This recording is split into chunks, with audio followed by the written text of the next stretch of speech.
నేత అట్టూరి రామకృష్ణ గారు ఉన్నారు. రామకృష్ణ గారు గుడ్ ఆఫ్టర్నూన్ అండి. గుడ్ ఆఫ్టర్నూన్ సార్, ఎటువంటి పరిస్థితుల్లో బీజేపీ కాంగ్రెస్ రెండూ కలిపి దుర్మార్గపూరితంగా కవిత గారిని అరెస్టు చేశారని బీజేపీ శ్రేణులన్నీ, అలాగే విధంగా రాజకీయ విశ్లేషకులు చిట్టిబాబు గారు కూడా దీన్ని ఖండిస్తున్నారు. సార్, ఎలా చూడాలి? అంటే నేను ఒక్క మాట ఇక్కడ చెప్పదలుచుకున్నా అండి.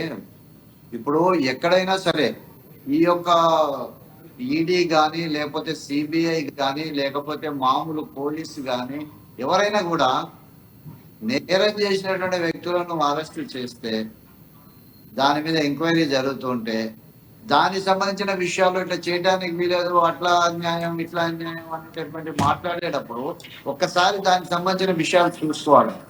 ఎన్నికల కోసం ఎన్నికల ముందు శుక్రవారం అరెస్ట్ చేశారు, శనివారం అరెస్ట్ చేశారు అంటే వాదన ఏదైతే ఉందో, ఏమన్నా అసెంబ్లీ ఎన్నికలు అవ్వలేదా? అసెంబ్లీ ఎన్నికల ముందు వీళ్ళు డ్రామాలు ఆడుతున్నారు, మొత్తం అరెస్ట్ చేస్తారు అని చెప్పి ఆ రోజున మొత్తుకోలేదా? మరి ఆ రోజు ఈడీ అరెస్ట్ చేసిందా? ఆ రోజు ఓన్లీ ఎంక్వైరీ చేశారు, పిలిపించారు, మాట్లాడారు, ఏం జరిగిందనే వాస్తవాలన్నీ తెలుసుకున్న తర్వాత ఇంత లాంగ్ ప్రాసెస్ జరిగిన తర్వాత ఏం జరిగిందనే విషయంలో వాళ్ళు నిర్ణయం తీసుకున్న తర్వాత అక్కడ మారినటువంటి వ్యక్తులు ఇచ్చినటువంటి ఆ కేసులో ఉన్నటువంటి తోటి ఈ రోజు వాళ్ళను నోటీస్ ఇచ్చి తీసుకెళ్తే కుట్రనా? ఏం కుట్రండి?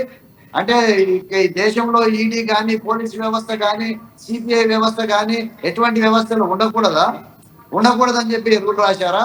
ఇంకోటి, ఇప్పుడు ఏదైతే కోర్టులో మన కోర్టుకు సంబంధించిన వ్యవహారంలో కంపల్సరీ బెయిల్ ఇవ్వాలి, కోర్టు దీని ప్రకారం ఇవ్వాల్సిందే. మనం ఎవరండి కోర్టుని ఇన్సిస్ట్ చేయడానికి? కోర్టు అదొక స్వతంత్ర ప్రతిపత్తి కలిగినటువంటి భారతదేశంలో